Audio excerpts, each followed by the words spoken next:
ఉన్న బంగారాన్ని విడిపించి ఆ రోజు ఆన్లైన్ రేటుకే మేము కొంటాం. Sharma gold company. నమస్కారం, సుమన్ టీవీకి స్వాగతం.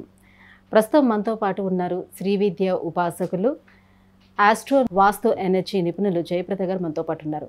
మనకున్నటువంటి 27 నక్షత్రాలు, ఆ నక్షత్రాల్లో పుట్టినటువంటి వారి గుణగణాలు ఏ రకంగా ఉంటాయి, వారు ఎటువంటి నియమాలను పాటిస్తే లైఫ్ లాంగ్ అంతా కూడా వాళ్ళు ఆనందంగా జీవించే అవకాశం ఉంటుంది, ఈ విషయాలన్నీ కూడా మేడం అడిగి తెలుసుకుందాం. అమ్మ నమస్కారం. నమస్తే అమ్మ, శ్రీమాత్రే నమః. అమ్మ, విశాఖ నక్షత్రం వాళ్ళ లక్షణాలు ఏ రకంగా ఉంటాయి, వారి గుణాలు చూడటానికి ఎలా ఉంటాయి, వాళ్ళు ఎటువంటి నియమాలు పాటించుకుంటే లైఫ్లో ఇంకా అభివృద్ధిలోకి వచ్చే అవకాశం ఉంటుంది, ఈ నక్షత్రానికి అధిపతి ఎవరంటారు? విశాఖ నక్షత్రంలో పుట్టిన వాళ్ళకి చాలా స్వేచ్ఛగా ఉండే మనుషులు వీళ్ళు. విశాఖ అంటే స్వేచ్ఛ అని అర్థం వీళ్ళకి. అంటే ఆ నక్షత్రం స్వేచ్ఛ అని కాదు, విశాఖ అనే నక్షత్రంలో పుట్టిన ప్రతి ఒక్కరికి స్వేచ్ఛాజీవులు అన్నమాట. వాళ్ళు ఫ్రీడమ్ ఎక్కువ, ఫ్రీడమ్గా ఉండగలుగుతారు. ఈ నక్షత్రం అధిపతి గురువు. సో ఈ నక్షత్రం ఉండేది తులారాశిలో, తర్వాత ఒక పాదం వచ్చి వృశ్చిక రాశిలో ఉంటుంది. తులారాశిలో ఉండే 3 పాదాలు వాళ్ళు చాలా చక్కగా బుద్ధిమంతులుగా చదువుతారు. చిన్నప్పుడు చాలా చక్కగా చదవడం కానీ, తర్వాత పెద్దవాళ్ళని గౌరవించడం కానీ, వినయ విధేయతలతో ఉండడం కానీ. ఈ నక్షత్రంలో పెద్ద అవుతుంది కొద్దీ వీళ్ళకి పెద్దవాళ్ళు అయ్యాక అంటే చిన్నప్పుడు చాలా ముద్దుగానే ఉంటారు. ఈ కాలంలో పిల్లలు, కొంతమంది మగపిల్లలు అయితే బాగా మొండిగా ఉంటారు.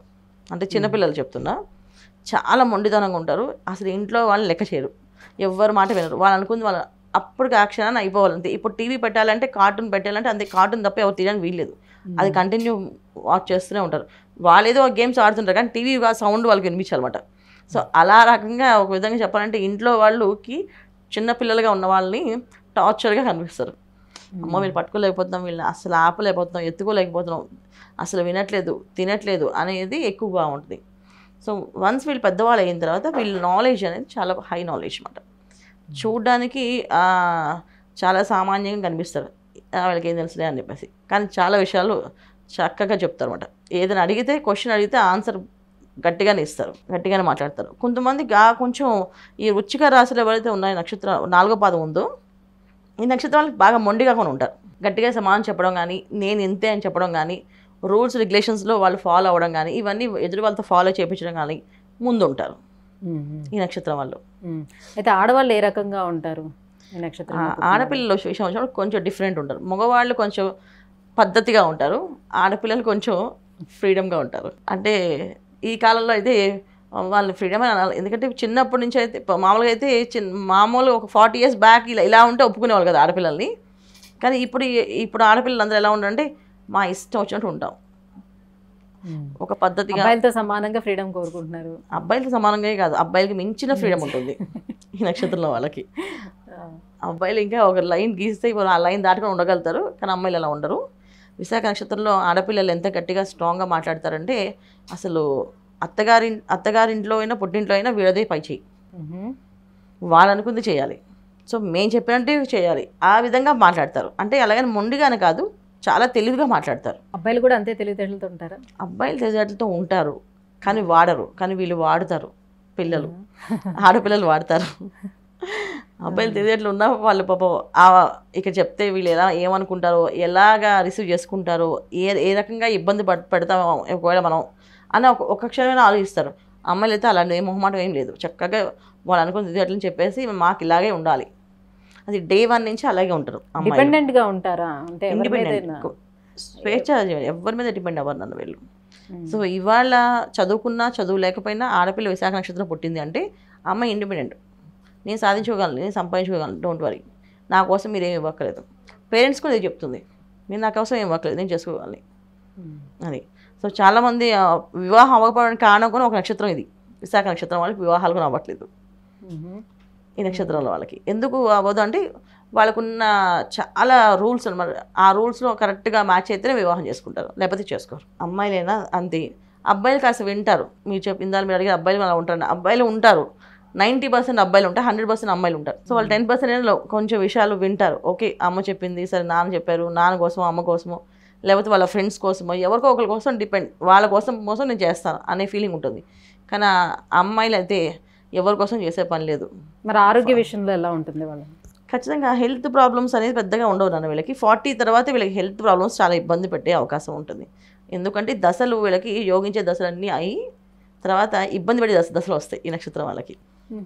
సో అప్పుడు వీళ్ళు కొంచెం వీళ్ళు అనుకున్నవి సాధించలేకపోవడం, ఎంత మొండితనంగా దూసుకు వెళ్తారో అంత వెనక్కి మళ్ళీ తిరిగి రావడం, ఇవి జరుగుతాయి. కానీ కింద పడిన చెయ్యి మా పై, అది ఏమంటారు సామెత ఉంటుంది కదా, కింద పడిన మాదే పై చేయి అని, ఆ తత్వం ఎక్కువగా ఉంటుంది. సో బాగా ఏంటంటే మొండితనం ఎక్కువగా ఉంటుంది, భక్తి చాలా తక్కువగా ఉంటుంది అమ్మాయిలకి. అబ్బాయిలకి మళ్ళీ భక్తి ఉంటుంది. సో ఇక్కడ ఒకే నక్షత్రంలో పుట్టిన అమ్మాయిలకి అబ్బాయిలకి ఎంత డిఫరెన్స్ ఉందో చూడండి. ఒకే నక్షత్రంలో చాలా ఆపోజిట్లో. సో అమ్మాయిలు చాలా తక్కువ మంది పూజ చేయడం కానీ భగవంతుని ప్రార్థన చేయడం కానీ చాలా తక్కువ మంది, అంటే లిమిట్ ఆఫ్, అంటే మనం ఒకళ్ళు 2 3 4 చేయొచ్చాము కానీ నాకు తెలిసి 99% చేయరు. కానీ కొంతమంది చేస్తారు, అదే పూర్వజన్మ సుకృతమో గత జన్మ ప్రారంభం అని అంటారు. అలా కొంతవరకు చేయడానికి ఇష్టపడే అమ్మాయిలు ఉన్నారు. నాకు తెలిసి జాతకాల్లో ఇప్పుడు దాకా చూసిన జాతకాలు అయితే ఏ అమ్మాయి పూజ చేయలేదు నాన్న. అసలు రెమెడీస్ చెప్తా కూడా నా వల్ల కాదండి, సింపుల్గా రెమెడీస్ కూడా మేము చేయలేమని చెప్పే అమ్మాయిలే ఉన్నారు. అబ్బాయిలు అన్ని A to Z అన్ని రెమెడీస్ చేసే వాళ్ళు ఉన్నారు. మళ్ళీ మీరు ఏం చెప్తే అది చేస్తామని చెప్పే వాళ్ళు కూడా ఉన్నారు. అంటే వృత్తిపరంగా చూసుకునేటప్పుడు ఉద్యోగాల్లోనే సెటిల్ అవుతారా, లేకపోతే మేము అట్లా బానిసల్లో ఉంటాము, మాకు మీరు అంటున్నారు కదా ఇండిపెండెంట్గా ఉంటారు వీళ్ళని, సో వ్యాపారాలు ఎక్కువ చేసే అవకాశం ఉంటుంది? ఎట్లా? వ్యాపారాలు చాలా తక్కువ ఉంటుంది, ఎందుకంటే ఎప్పుడైతే మనం సెల్ఫిష్ ఉంటామో భగవంతుని హెల్ప్ అనేది ఉండదు. ఎప్పుడు మనం స్వార్థంగా ఆలోచిస్తామో అప్పుడు ఆ స్వార్థానికి తోడు ఎవరు ఉంటారు? ఎవరు ఉంటారు? మనమే ఉంటాం. సో వీళ్ళు ఉద్యోగాల్లోనే చేస్తారు, ఉద్యోగంలోనే వాళ్ళ ఉద్యోగం వరకు వాళ్ళు చేయగలుగుతారు, వాళ్ళ లైఫ్ వాళ్ళది ఎంతవరకు వాళ్ళ జాబ్ అది చేసి వస్తారు అంతే. అక్కడ కూడా ఏదో చాకరీ పడి ఏదో బాగా మంచి ఉద్యోగం తెచ్చుకో, మంచి ఏదో ఉంటారు కదా, మంచి బిరుదులు రావాలని, మంచి అవార్డులు రావాలని, రివార్డులు కాదు, వాళ్ళ వరకు వాళ్ళు చేసుకొని ఫినిష్ శాలరీ తీసుకున్నా లేదా మంత్ అవగానే అని చెప్పి చూసుకుంటారు. ఓకే. సో మరి ఇంకా ఎటువంటి నియమాలను వీళ్ళు పాటించుకోవాలి, ఎటువంటి దైవారాధన చేసుకొని, ఎటువంటి పరిహారం? వీళ్ళని మెయిన్ ఏంటంటే సమాజంలో వీళ్ళు జనరల్గా మనుషుల్ని బాగా గౌరవించాలన్న ఒకటి. తర్వాత 2, వీళ్ళ గురువులు బాగా నిందిస్తుంటారు కొంతమంది, చెప్పేసిన విషయాలన్నీ రాంగ్, రైట్ ఏం కాదు అని లాజిక్స్ మాట్లాడుతుంటారు. ఈ లాజిక్స్ మానేయాలి లైఫ్లో. ఎందుకంటే వీళ్ళు ఎప్పుడైనా లాజిక్స్ మాట్లాడారంటే లైఫ్లో వీళ్ళకి రేపు వచ్చిన దశ బాగున్న విశాఖ నక్షత్రం అంటే గురు నక్షత్రం, గురు మహాదశ, తర్వాత శని మహాదశ. సో విశాఖ నక్షత్రం ఎందులో ఉంటుంది? మనకి తులారాశిలో ఉంటుంది. సో తులారాశి శని భగవానుడు ఉచ్చస్థానం, ఖచ్చితంగా వాళ్ళకి యోగాన్ని ఇస్తాడు. అందుకని 19 years ఇక్కడ చిన్నప్పుడు లైఫ్ 30-35 years వరకు వాళ్ళకి యోగకాలమే, 30-40 years వరకు ఏ ప్రాబ్లం లేదు జనరల్గా. అందుకనే వీళ్ళు ఎవరిని నమ్మరు అన్నమాట, లెక్క చేయరు ఒక విధంగా చెప్పాలంటే. సో లైఫ్లో ఏదైనా కష్టం వస్తేనే కదా మనం భగవంతుని ప్రార్థన చేయడం కానీ, ఎవరినైనా పెద్దవాళ్ళ మాట వినడం కానీ, ఏం చేయాలని అడగడం కానీ చేస్తాం కదా. సో వీళ్ళకి అక్కడి దాకా రాదు కనుక వీళ్ళు దేనికి లెక్క చేయరు. కానీ వీళ్ళు చిన్నప్పటి నుంచి భక్తి శ్రద్ధలతో కలిగి దైవారాధన చేస్తూ ఉంటే మాత్రం లైఫ్లో ఎప్పుడు కానీ కష్టం అనేది ఉండదు అన్న వాళ్ళకి, అసలు ఉండదు. ఇప్పుడు ఎవరైనా సరే చిన్నపిల్లలు విశాఖ నక్షత్రంలో పుడితే చిన్నప్పటి నుంచి వాళ్ళకి భక్తి, పెద్దవాళ్ళని గౌరవించడం, పేరెంట్స్ కేర్ తీసుకొని వాళ్ళు నేర్పిస్తే మాత్రం లైఫ్లో వీళ్ళకి కష్టం రాదు. అది వీళ్ళకున్న గొప్పతనం, ఈ నక్షత్రానికి ఉన్న గొప్పతనం. సో అది వీళ్ళు పాటించగలిగితే. సో ఈ నక్షత్రానికి అధిపతి గురువు కాబట్టి చిన్నప్పటి నుంచి ఒక దారిలోని పెడితే చక్కగా వెళ్తారు. చాలా చక్కగా చిన్నప్పటి నుంచి తల్లిదండ్రులు, పేరెంట్స్ చాలా కేర్ తీసుకొని వీళ్ళు నేర్పించాలి. దైవభక్తి, గురుభక్తి, పెద్దవాళ్ళు రెస్పెక్ట్ ఇచ్చి మాట్లాడడం, తప్పు రైటో పెద్దవాళ్ళకి ఎదురు చెప్పకుండా ఉండడం, ఈ లక్షణాలు కనుక పిల్లలకి నేర్పించగలిగితే లైఫ్లో వాళ్ళు కష్టపడకుండా సక్సెస్ అవుతారు. అది యోగమైన కాలం. అంటే చాలామందికి జనరల్గా నక్షత్రం గురు నక్షత్రం అయినప్పటికీ నక్షత్రానికి ఉండే రాశి లక్షణాలు కూడా మంది రావాలి కదా. సో ఎప్పుడైతే ఆ రాశి శని భగవానుడు అక్కడ ఆ రాశిలో ఉచ్చి పొందుతాడో మంచి సూపర్ వెళ్ళే అవకాశం ఉంది, వీళ్ళ లైఫ్ చాలా హ్యాపీగా వెళ్తుంది. కానీ వీళ్ళు చేసే పనులు అంటే మన చేతులారా చేసుకునే కర్మలు అంటాం కదా కొన్ని, ఆ చేతులారా చేసుకునే కర్మలే వీళ్ళు 40 years అయితే అనుభవిస్తారు, చిన్నప్పుడు ఏం అనుభవించరు. ఇలా ఉన్న దేవుడికి ప్రార్థన చేయండి, చేయకపోండి, మంచి లైఫ్, మంచి లైఫ్ స్టైల్, మంచి జాబ్ వచ్చేస్తుంది. ఆఫ్టర్ 40 years అయితే చేసిన తప్పులన్నిటికీ పరిష్కారాలు, పనిష్మెంట్లు అన్నీ కలియుగంలో అనుభవించాలి మనం ఖచ్చితంగా. ఇది కలియుగం అంతే.